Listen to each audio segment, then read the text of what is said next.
We just watched the game of the year between the Cleveland Cavaliers and the Oklahoma City Thunder. We just watched a finals matchup. We just watched a game the NBA desperately needed, and the Cavaliers sent a serious message within this game. Hey everybody, Billy BB back with you on Cavs Digest.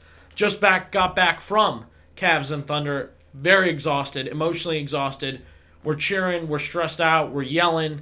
I'm sure it's different views from the TV and from where I was at the game, but we're going to break it down what happened in this one before we get into it, as there's a lot to cover in what was, again, game of the year, right? Game of the year, possibly.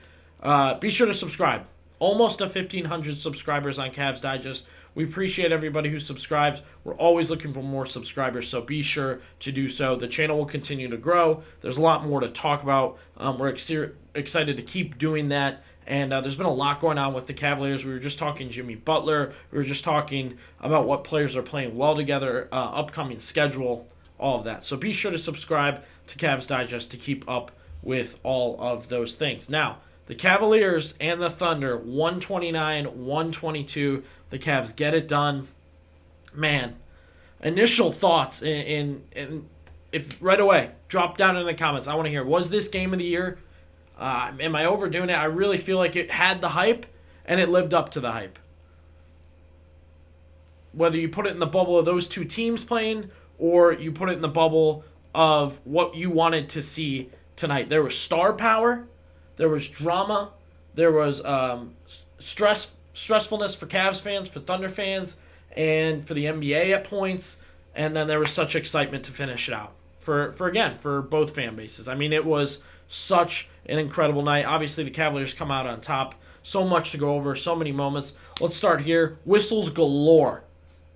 And that was a real problem because we've talked a lot on this channel, and I know there's a lot of scuttlebutt about it on Twitter and people talking about it and whatnot.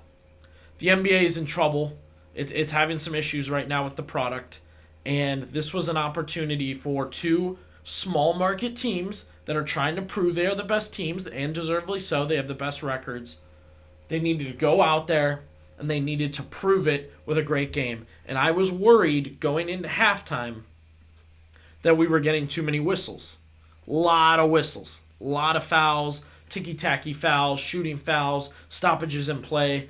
I thought, man, we get possibly what we wanted to be the game of the year, and all we got is a ref with a whistle jammed in his mouth, having a pooch party with it.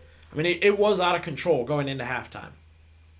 You also throw in the storyline, Donovan Mitchell, one of the stars in this one, right? You expected it to be him and Shea was terrific.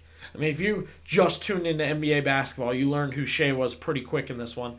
Donovan really struggling. Just a couple of points going into halftime, scoreless, and struggling, going towards that half.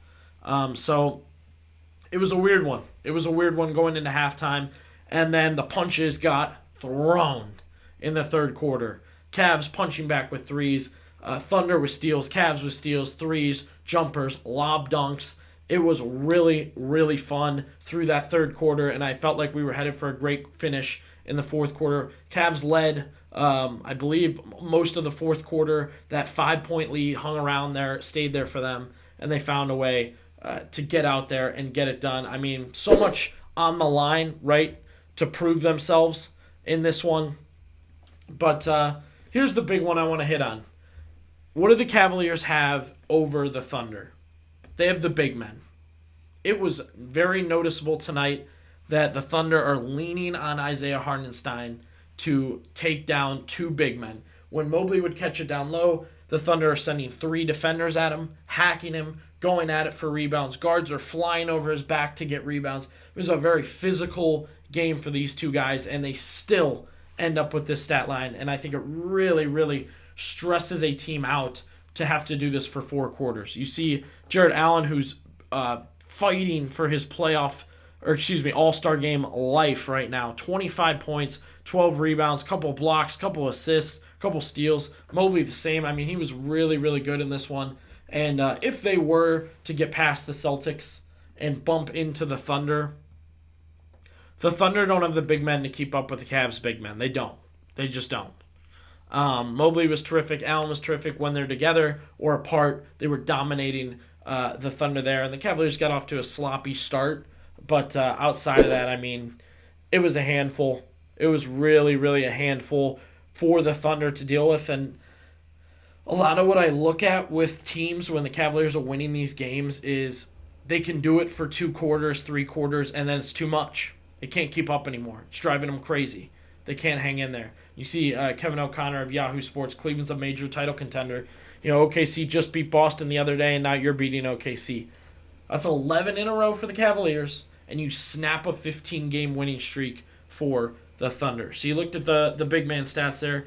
Darius Garland, tough shooting night. Donovan Mitchell, as I said, tough shooting night. Just going into halftime, not looking good. Gathered himself, hit some big shots down the stretch. Ends up with 11 points, 3 of 16 shooting, 2 of 7 from 3. Just not good enough. Other guys stepped up. That's the facts. Other guys stepped up. And that is an age-old generic saying that you hear all the time. That's what makes a great team. And is that on an off night for one player of the team, they come together and they win. They are a core. They are a unit. So one guy not playing well, it's not over. It has been over in the past. Mitchell off to a tough start. Guys trying to pick up slack quickly. Goes haywire.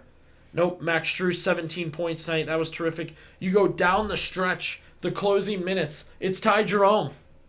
Unbelievable. Ty Jerome down the stretch scoring for the Cavaliers. Kenny Atkinson knowing exactly when to play him. George Niang still struggles with some things, but he had his moments tonight. Kenny Atkinson put on a masterclass of knowing when to play your guys, knowing when to rely on your guys. He had to know when to get Isaac Okoro out, who didn't score tonight, coming back from injury, but still helped on defense. LeVert didn't have his best shooting night, but again, felt like Atkinson knew when to kind of plug and play him. And Dean Wade had a nice night, too, with 11 points, knocked down a couple threes. Garland with 18 points and 7 assists. The Thunder got their performance from their star player. Shai Gilgeous-Alexander was electric. Looking at his stats, start to finish, 31 points, 13 of 27, 4 assists, 5 rebounds. He's very, very good. Very, very fun to watch. Difficult to guard. Leader of the team. Number 1 player. Jalen Williams, also just a downhill runner. Just once he gets the ball, watch out. I mean, he's flying into guys. Would make a terrific running back. Very, very good. Cavs got it done. Game of the year. They held in there. They battled through it. It was a physical game. National TV. Close game. Cavs find a way to get it done. And I think they made a serious statement. Again, I really, really like the Kevin O'Connor comment there. And it is about the big men. That was the biggest takeaway for me. When the Cavaliers will go back at it again with the Thunder, I want to see them lean on Mobley and Allen. Isaiah Hartenstein was fighting for his life not to get his 6th foul. That's how he spent most of his night, trying not to foul out. Cavs Thunder, if they meet again, lean on the big men. It was the game of the year. I strongly believe until we get to the playoffs, I don't know if the Cavaliers will have a game with this much hype and live up to it the way that it did. Drop down in the comments if you agree, and be sure to subscribe to Cavs Digest.